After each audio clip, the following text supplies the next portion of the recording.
ketentuan Perpu Nomor 2 Tahun 2017 terhadap status Badan Hukum Perkumpulan Hizbut Tahrir Indonesia dicabut.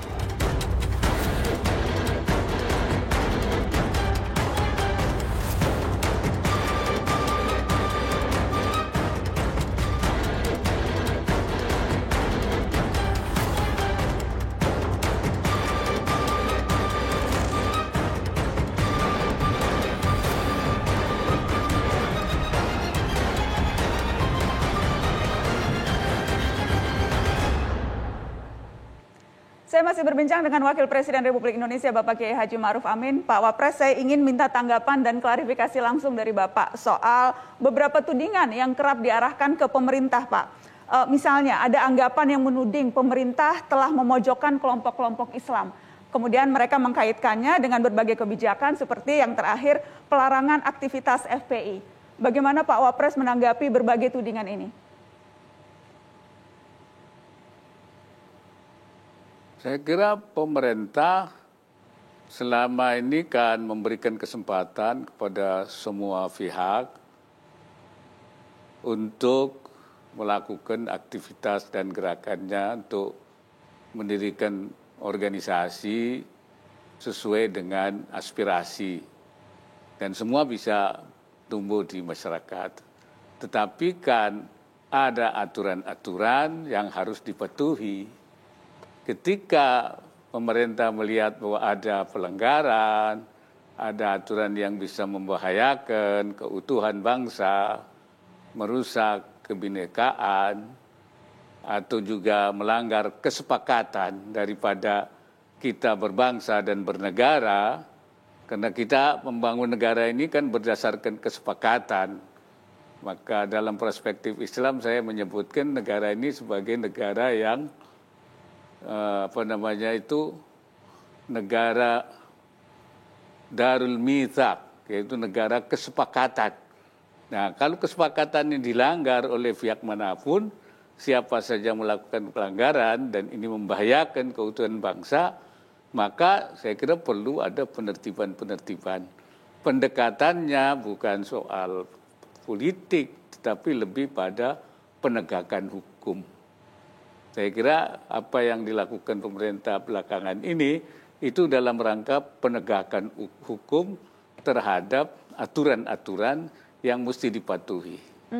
Ada juga misalnya isu atau tanggapan Pak Wapres soal cap radikalisme atau kemudian cap yang disebut melanggar kebinekaan. Itu dituding acap digunakan untuk memojokkan kelompok yang tidak sejalan dengan kepentingan pemerintah. Jadi seolah-olah radikal itu jadi stempel yang disematkan kepada siapapun yang kritis kepada pemerintah, Pak Wapres.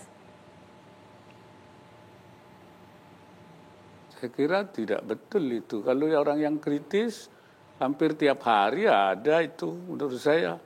Berbagai kebijakan pemerintah itu juga dikritik.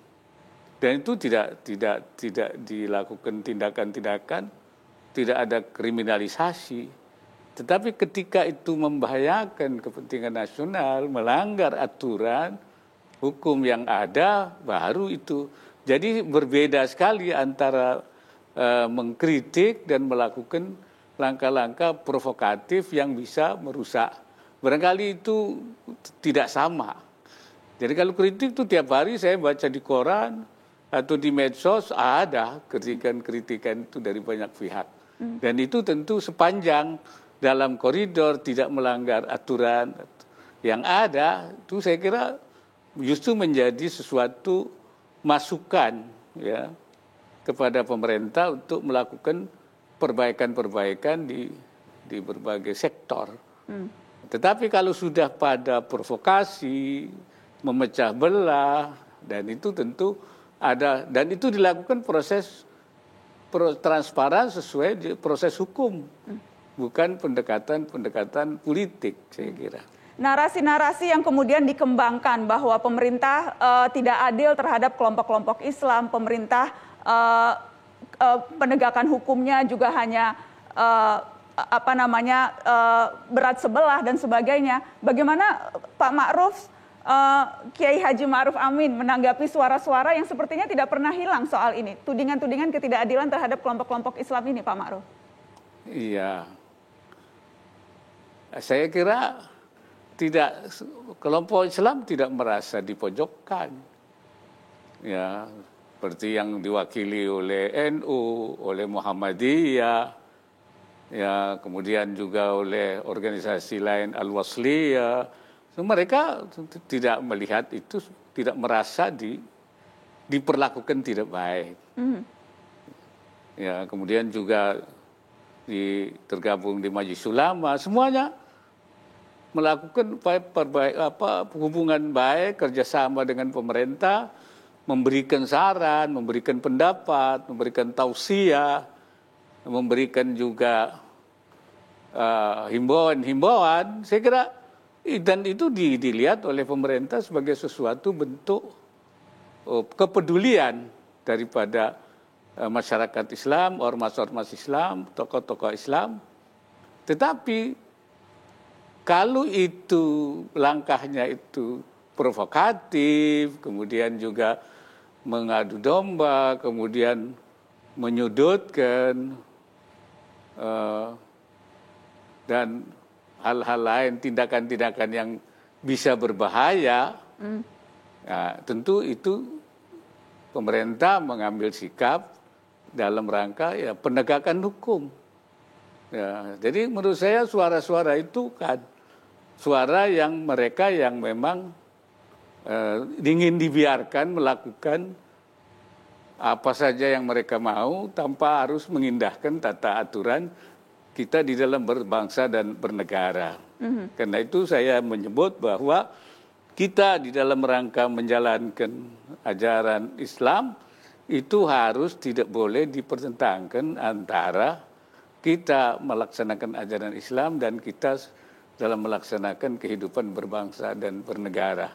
Jadi keislaman dan kebangsaan itu tidak boleh dibenturkan, ya, tidak boleh diperdebatkan, karena kita sudah mempunyai kesepakatan-kesepakatan bahwa dalam kita melaksanakan ajaran Islam harus di atas dasar kesepakatan. Jadi kalau saya nyebutnya Islam kafah ma'al mitsaq, Islam yang utuh tapi dalam kerangka bineka, dalam rangka bingkai kesepakatan nasional kita. Ini saya kira hal yang perlu difahami. Kita di negara yang memiliki aturan, memiliki kesepakatan dan komitmen yang ada pada kita. Pak Ma'ruf, bagaimana kemudian Pak Wapres menyikapi, tadi Pak Wapres menyebut soal media sosial, menyikapi keriuhan yang terjadi di media sosial terkait rasisme, intoleransi, kemudian caci maki, kemudian ada narasi-narasi membawa agama, membawa Islam yang terkesan makin hari makin masif di media sosial, Pak Wapres. Ya, saya kira itu yang tantangan yang kita hadapi. Kita bersyukur bahwa para pendiri bangsa ini sudah meletakkan dasar-dasar kesepakatan. Sudah menjadikan Bhinneka Tunggal itu sebagai kita bersemboyan berbangsa dan bernegara. Nah, yang harus kita lakukan sekarang mengawal, ya, menjaga kebinekaan ini, menjaga kesepakatan-kesepakatan ini. Dan memang dari masa ke masa tentu akan ada dinamika-dinamika itu. Kita bersyukur sampai hari ini kita masih bisa mengawal, menjaga, masih tetap dalam suasana keutuhan.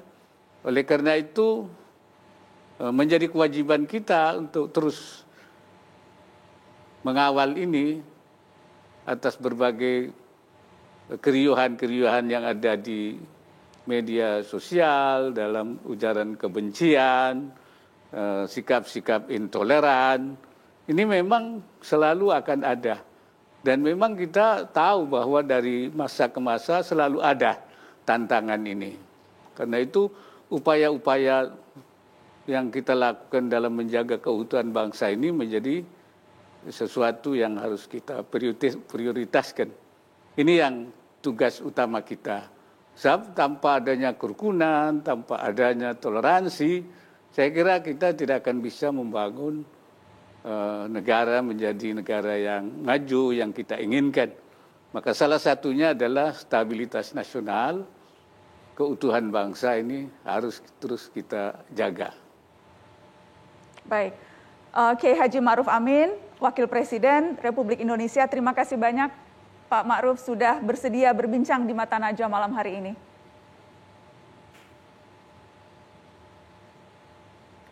Terima kasih. Terima kasih Bapak, sehat-sehat selalu. Assalamualaikum. Waalaikumsalam warahmatullahi wabarakatuh. Tetap di Mata Najwa, setelah ini saya akan berbincang dengan sejumlah pihak. Kita akan menggali lebih jauh soal SKB 3 Menteri yang dikeluarkan hari ini, yang mengatur soal penggunaan pakaian di sekolah negeri. Kita juga akan membahas berbagai kasus intoleransi yang terjadi di tanah air. Setelah pariwara, tetap di sini.